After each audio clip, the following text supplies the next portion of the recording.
Hello everyone, আমি রুদ্রাকি। আজকে বাড়িতে ভাত ভাজা বানিয়েছি।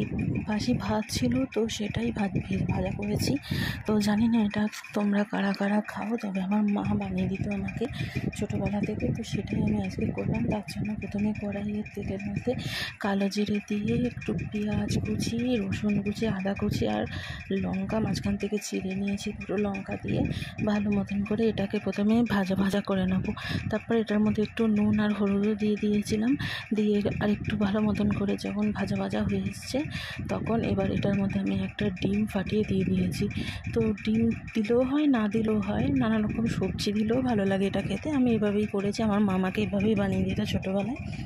তো ডিমটাকে একদম ভুজিয়ে করে নিয়েছি। দেখো, একদম ডিমটা কিন্তু গোল করে দিয়েছি, একদম ঝুরি ভাজা টাইপের করে দিয়েছি। করে এবার পেঁয়াজের সঙ্গে ভালো মতন করে ডিমটাকে মিশিয়ে দিয়েছি। তারপরে যখন পুরোপুরি ভাজাটা কমপ্লিট হয়ে গেছে, এবার যে ভাতটা রয়েছিল ভাতটা দিয়ে দিয়েছি। এবার ভাতটা দিয়ে পুরোটা মিশিয়ে নেবো পেঁয়াজের সঙ্গে, একদম ভাজা টাইপের করে দেবো।